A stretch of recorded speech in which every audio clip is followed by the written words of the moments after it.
Hi, for today's ulam.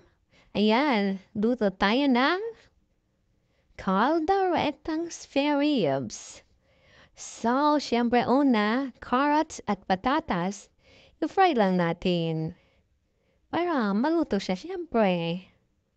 Napakamahal niyan dahil sa pirasong carrot. At 2 pirasong patatas, hindi naman ganun kalakihan. Nasa 106 na ang binayaran ko. So, next natin ay yung ribs. Sobrang ganda ng ribs. Malaman. Yan, syempre, fry lang natin siya. Maging ganyan. And then, tanggalin natin dahil ugasan ko yung kawali. Yan. Dahil medyo nasunog yung bandang ilalim. And next natin ay yung maglagay tayo ng butter. Then, i-fry natin sa butter ng konti para manuot yung butter sa karne na iyan. So, gilid natin ng konti at tayo mag-iisa ng bawang sibuyas. After na maluto ang bawang sibuyas is, lagyan natin ang paminta at saka ang tomato paste. Yan, mas maraming tomato paste, mas masarap. And then, inay ko na rin yung pinray ko na carrots at patatas dahil hindi pa siya ganun kalambot. Okay, pakulo lang natin. And, nakita ko lang din to sa feed ko na dumaan. So, syempre, nagka-idea tayo na kung ano ang ating lulutuin for today's ulam. So, yan. Dapat talaga ang bibilin ko is yung laman ng baka. Kaya lang walang tinda sa palengke. Kaya, ribs na lang. Then, ang ganda ng ribs na yan, malaman siya. And hindi siya mahirap palambutin. And ayan, naglagay ako ng 4 cubes. Yan. And halo-halo para pantay ang luto. Yan. Medyo malalaki ang cut ng ating spare ribs. Pero carry na yan. Yan. Pakulo lang natin hanggang sa maluto ang karne. Maganda nga sa karne na yan. Pag alam mo yung humihiwalay na sa buto, yung mga laman-laman niya, nag-add na ako ng 1 basang tubig muna para lumambot pa yan. Yan. Yun lang. Medium heat lang siya kasi masunog na naman yung ilalim. And nagdagdag ulit ako.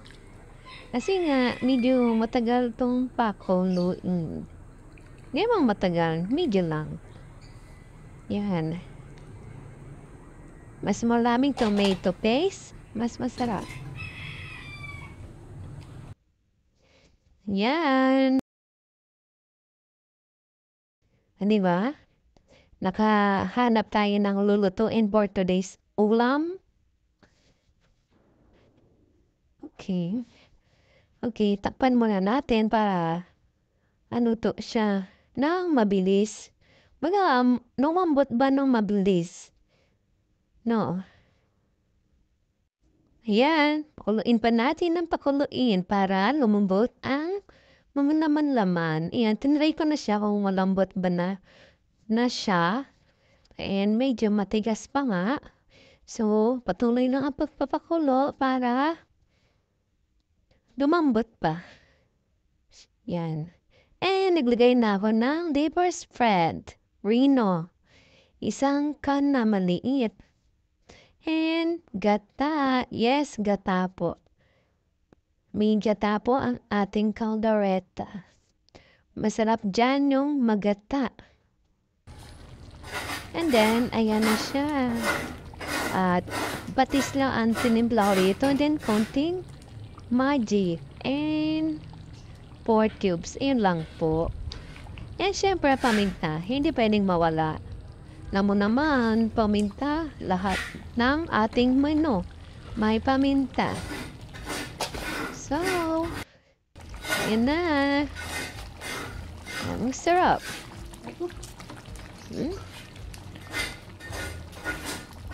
Nakakagutom.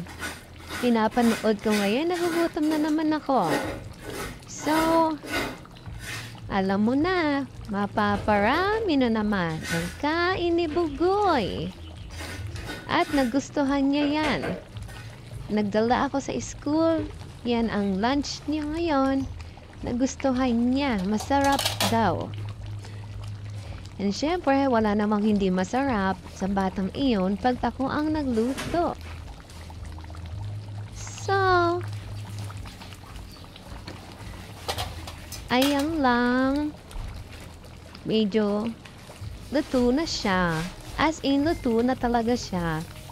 Medyo pinapatuyo ko lang pa ng konti. Para naman, lumambot pa ng konti. And close up. Oh, ang sarap. Pati, I know, hindi pala patis ang sausawan na masarap dyan. Masarap dyan kalamansi at tsaka toyo na may sili. Perfect combination. Try nyo, ang sarap.